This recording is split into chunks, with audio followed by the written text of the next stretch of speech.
speaking of government and things at stake, healthcare is always a contentious issue every election. And I think this past week we just saw the culmination of this, something pretty horrific. The CEO of United Healthcare, Brian Thompson, was assassinated.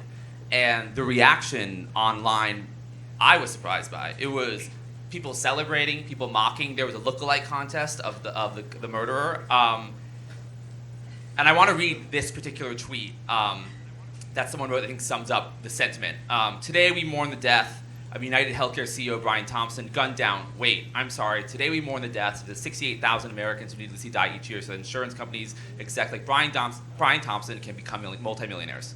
How does this reaction reflect the core of what is simmering, maybe even boiling over now in America? So I'm gutted by what happened last week because I think two things can be true. Two things can be true: that healthcare and the health insurance industry is terrible in this country and desperately needs an overhaul. Desperately. That can be true, and that's in this category. Yep. And then there's another category over here that 5 days ago, a person was walking down the street at 7 a.m. and was assassinated in broad daylight 4 blocks away from Rockefeller Center where tourists were. To me, the fact that we're celebrating the death of another human is so deeply disturbing and dangerous. Now, I can absolutely feel sympathy for how so many people, how so many families are bankrupted and torn apart and people lose their lives. That's absolutely true. But on the other side, the answer isn't the sales of the jacket that guy wore shooting up and a lookalike contest. Like, that's deeply disturbing. Right. About what's happening, right? Assassination isn't the answer. Well, 100%. I mean, if you're against the death penalty, which I am, you can't argue that death is any form of justice, which I'm assuming a lot of these people are. But what I'm concerned is how the elite, and by that I mean like the health insurance industries, maybe government, are reacting to it. So we saw Anthem, Blue Cross reverse their anesthesia decision about charging more in Connecticut and New York. But we're also seeing the executive pages of these health insurance companies are taking down the pictures of all their executives. And my fear is, instead of reflecting on this anger, the executives are going to go inward and live behind their gates and increase the wealth disparity, this inequality. So, but hold on a second. Yeah. What do you expect them to do? Hold on. Yeah. Let's just say you're the CEO of Anthem right now, and one of your peers gets gunned down and killed.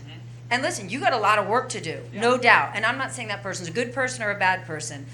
But you also right now, just like we're seeing business leaders, we're seeing anybody in public get really worried about their public presence. Because when we have this celebration and when society says it's okay that this person screwed you, an eye for an eye, right?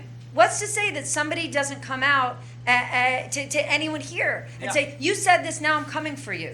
So I don't know what those insurance companies are about to do. They have to be inward looking and say, what the fuck are we going to do? Because this isn't working. That's true. But an immediate reaction to take any personal information of their executives offline, I completely understand that. These people are mothers and fathers and sisters and brothers, and they have children. Yeah, no, I mean, I understand, 100%. I just hope that this inspires some change. I don't know if Trump and Republicans in charge of government will get help from the government, but yeah, no, it's just kind of incredible from the election to this moment of just all the things that seem to be simmering. Okay, but to that point, so for all the people who voted for Donald Trump because they're like, fuck the system, like we're gonna break the system, and you voted for Donald Trump? Well, like, are you crazy? He's about to put iron bars around, right? When everyone gets excited about this idea of deregulation, like, let's be clear, there's some dumb regulation out there, okay? If you braid hair for a living and you live in New Jersey and now you want to be a hair braider in Pennsylvania, the fact that you need to get a new license to do that, that's stupid regulation. That's stupid. Okay? But this whole idea, like, we're going to deregulate, like, regulations are there to protect you. Yeah, so we have like clean water. They're there to protect the consumers, right? Like, you want no regulation? Go live in Flint, Michigan and drink the water. Right. No, exactly. Well, okay, this is perfect segue. Speaking of Trump,